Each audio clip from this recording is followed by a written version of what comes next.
Ron, one of our favorite guys, is in the news again. The lead political reporter for the Washington Post, who's assigned by Jeff Bezos to cover the progressives. He's a pro-war. He used to run pro-war rallies when he was in college. It's Dave Weigel. Dave Weigel got picked to cover progressives. Why? Because he was pro-war and a Republican. So anyway, so now I like to razz Dave because he smeared me in an article and won't be honest about it, and then lied about his own paper's connection with the CIA. He goes, so here he got in trouble. He tweeted this out. He says, "Got 2 scam calls today, and I swear to God, my first thought was, this is good. COVID-19 cases in India must be low enough for people to go back to the office." Wah, wah. Hey, Washington Post, come pick up your boy. He's drinking again.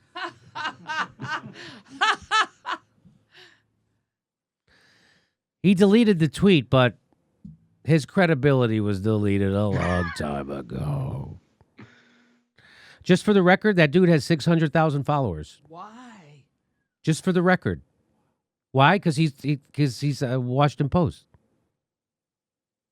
I guess he really wants to get featured in the next alt-right comedy article. That's what I think. He's really trying to be the next Tony Clifton. I bet he doesn't even know. But boy, he looks like him. He really does.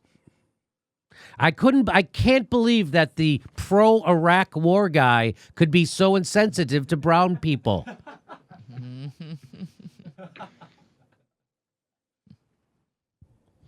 Washington Post journalist Dave Weigel, who covers politics for the publication, tweeted a racist tweet against Indians over the weekend. He soon started getting called out for his problematic tweet, but instead of apologizing, he went on a blocking spree to anyone who pointed it out. Pro-war movement springs into action. This is published February 2003. Students for War is an ad hoc committee recently set up to build support for America, across America, for military action. Students for War. They're trying to build support for a war. And who was leading that effort? Northwestern University junior Dave Weigel, also editor-in-chief of the Campus Weekly Northwestern Chronicle, organized a group of about 25 people over an email to counter an anti-war protest on campus. So people were coming out to protest against an illegal war that's going to kill 1 million brown people for nothing. Dave Weigel, the journalist, organizes a counter-protest for war. And of course, he gets hired by Jeff Bezos to cover progressive politics. Dave Weigel wants to oppose the anti-war protest, what he calls anti-American movement. So if you're against the Iraq war, Dave Weigel called you anti-American. Of course, that's the guy who gets hired to write about progressive politics at the Washington Post. Of course, that's the guy. The effect of not letting the media treat it like a burgeoning anti-war movement. If there is no pro-America presence whatsoever, it's very easy for American reporters to just toe the anti-American line. So he's trying to tell reporters to be more pro-war when he was the editor of the school newspaper at Northwestern. Well, you know what I have to say to that, Jimmy? Here, hold on. This is kind of unprofessional, but I'm very thirsty. I wish there was a journalist who was next to him when he was saying all that, who could have asked him, hey, if you love the war so much, why don't you go fight in it?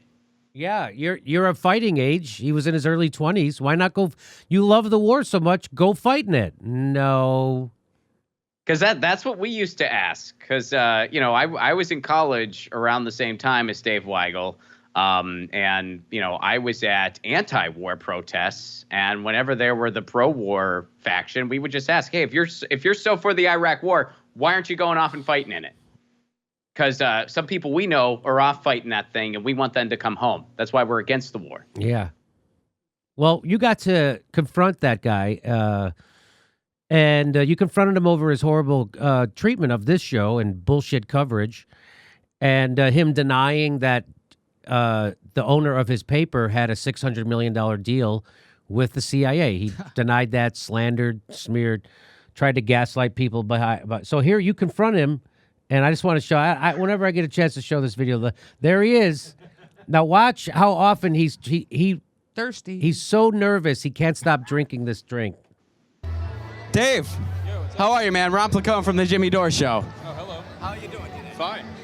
What brings you here today? Are you covering this for the Washington Post? Yes, where's the camera? It's everywhere, man. We got the same drone programs Bezos does. You know what I mean, man? So what are you here for today? Like, what are you covering specifically? Well, I was in Northern California earlier this week talking to the candidates running for district attorney, progressive district attorney candidates, and this is kind of a capstone to that. Okay, I know we've had our differences, but what's your favorite prog band, Jethro Tull or Gentle Giant? In that binary choice, Gentle Giant. When did Gentle Giant make their Aqualung, though? That's fair. I mean, I would say I like Octopus as much as I like Aqualung, but that's me. That's me and like their family members probably who feel this way. So will you be a little more fair to the Jimmy Dore Show next time? Fair to the show? I mean, yeah. I can. I don't interact with it very much. I thought it was very, you know.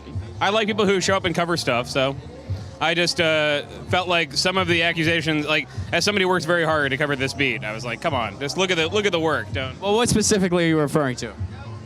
We can unpack this right now. Nothing specific. It's been nothing specific.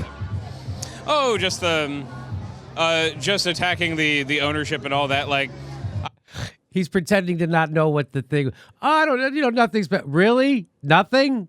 You mean when he caught you lying about your boss being in bed with the CIA to the tune of $600 million, almost 3 times what your paper is worth?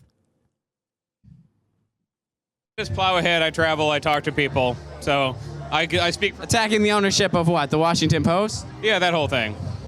Their owner has a $600 million deal with the CIA, and they never disclosed that. Well, why did you deny it on Twitter? That was the kind of thing we got on. I didn't deny it. Well, you kind of did. God. Yes, he did. He can't help And himself. look, he has finished his iced coffee. When Rod started talking to him 3 minutes ago, it was full. And that's how nervous he's shitting his pants because Pittsburgh comedian Ron Placone, the scrappy fighter, is in his face, and he knows he's wrong on the facts. I mean, we have the screenshots. So instead of copying to it, Dave Weigel lies. No, I remember what you're talking about, but I don't think. Close your eyes, Dave. I'm trying to think about Close this. them tighter. No, I remember what that disagreement was about. I think just conceptually, I think you should look at the work the paper produces and quibble with part of it. And Well, don't you think you should look at the work we produce too? Because I felt like you were a little unfair in the way you summarized how we talked about Seth Rich. What he's doing is he's putting me in the middle of that fucking article about fake news and Seth Rich and pretending that I was misreporting it. We covered it in real time as it was going on. We asked questions like, why is only one network covering this? Where's the evidence? I mean, we were just asking questions because it was going on in real time. And when we found out that guy didn't actually see the stuff that he said he saw, we said that. We were like, okay, so this guy was kind of bullshitting, but you sort of smeared us a little unfairly. what about the Joe Rogan appearance after that Jimmy did? What are you talking about? That was long after your article, Dave. We're talking about your article, and we're talking about the content that we made that you talked about, that you wrote about. It's honestly not important to me. I mean, I had that argument on Twitter a while ago, and it like. Yeah, okay, you got me on the facts now for the 3rd time. You got me cornered. You're right. And the only thing I can say is it's not important to me. Among other things I've done this year is not tweet that much because I feel like the utility of having these arguments in public is pretty low. Oh, get ready. But no, I mean, I'm not going to relitigate all that stuff. I made my point. Oh, not his piece. When was that? Do you feel like maybe you were a little unfair to us? I would need to go back and look at like the screen of all the stuff I said because I honestly. Dave Weigel, instead of being a guy with integrity and character and admitting it and going, you got me, yeah, that's a problem. He tries to gaslight the guy and smear the source. That's what they do. They smear the source, just like Dave Weigel smeared me. There was a year of many online arguments, but I felt like it was a lot of the tone I didn't like was you can't trust what this paper's doing because of these arguments that people had because of the ownership and all that. And I was like, that's just as some. Well, we weren't blanketing everyone as a whole, but we were bringing up the ownership, which does bring about some conflicts of interest, and that's in all the corporate media. The Washington Post is not unique in that regard, but that's all the corporate media. Would you not agree with that? Somebody who criticized a lot of TV, which I think covers gossip entertainment. I mean, look at I agree. the amount of Roseanne coverage versus the amount of Puerto Rico coverage, for example. I think that's a generally good critique. I felt like it was. I think if I remember that exact weekend, I was driving around talking to congressional candidates, and I was like, I'm out here actually trying to cover this story. So just like read the work. Don't go after a vendetta with the ownership. Yeah. But again, I don't remember it very well. It was like one argument I had. I remember I was driving around that weekend. I had taken a left at the Wendy's, but I don't remember it well. Year of maybe 5,000 online arguments. Why are you getting so many online arguments, Dave? I don't anymore. I chilled on it after. Is that your New Year's resolution? Kind of, yeah. I mean, just to focus. It's going to be a busy midterm year, so like let me point out stuff that's true or false on Twitter occasionally. Otherwise, like don't bother. You want to take a selfie, man, so we can kind of have the peace flag? You want to take... I mean, I don't know if you'll be able to see it because you blocked me on Instagram, but we'll... All right, okay. You'll have to unblock me if you want to see it, my man. On Instagram? Yeah, you blocked me on Instagram. I appreciate you. All right, buddy. Talk to me. Yeah, why not, man? But I honestly... Life's too short to hold grudges, Dave. It is, and so I remember I first interacted with Jimmy during the California primary, and I remember seeing him swarmed by Bernie Sanders fans. I wrote a piece about like the Young Turks and the following it had, and the people who thought it was covering campaigns in a way that was not being interpreted in media. Which at that point, this is like the California primary when most of the mainstream media coverage of Bernie was like, who gives a shit anymore, right? You know, you poked fun at the joke writing, Dave, and I write a lot of those jokes. Can you point out to a joke that you didn't really like, a joke you didn't care for? We just saw Dave Weigel, the reporter for the Washington Post, come by with his fake mustache on again. So now he's decided to try to grow a goatee, but it doesn't seem like he has enough testosterone. A guy named Hector Madrigal tweeted this. He says, why are these the top searches for Dave Weigel? And the top search, it says Dave Weigel mustache. So that's Dave Weigel from the Washington Post and his fake mustache. Can you point out to a joke that you didn't really like, a joke you didn't care for? I've forgotten many more things than like jokes I don't remember. I don't think I've kept the mental space for the jokes. I mean, but I generally don't like the kind of the humor that's like, this is things outrageous. Laugh at the outrageous thing. I don't think I've ever used the word outrageous in a joke, actually. Okay. But in general, the check out this thing, clears a clip, we laughed at the clip. It's like, I didn't like it that much of this Daily Show trope, and I don't like it an online trope. What do you prefer? I mean, like Chapo. I like that kind of stuff, where people going through an article and like busting on it in a funny way. I like that. Dave Weigel literally in this article that is supposed to debunk fake news, he literally prints a talking point from the Democrats. Maybe the mustache is it tickles him. And Dave Weigel's not a great writer. I mean, as far as writing where you're entertained by it. Dave Weigel, if he had any character, would be embarrassed that he wrote that in a fucking newspaper article for the Washington Post. Well, Dave, I appreciate your willingness to talk to us. No, I appreciate you coming over. All right. Sure Enjoy covering the event. Those kind of fights are annoying to have, and I honestly wish I remembered more of it. But I also need to get credentialed for this thing, so I'm gonna. Thank you for pointing me to that. And remember, punching left is never fun. Have fun at the tent, buddy. All right. Thank you very much. All right, guys. So I just got to catch up with Dave Weigel. We have had our differences, but, you know, I felt like we maybe covered a little ground, maybe smoked the peace pipe a little bit. He prefers Gentle Giant over Jethro Tull, which proves that when it comes to progressive politics and progressive music, Dave has a little bit to learn. But hopefully, he's evolving on some things. We'll see what progress he made. I'm going to post that selfie on Instagram. If he unblocks me, maybe he'll like it. We'll follow up.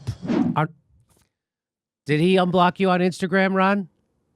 I don't know. I don't think so. I'd have to check, but yeah, I don't think he did.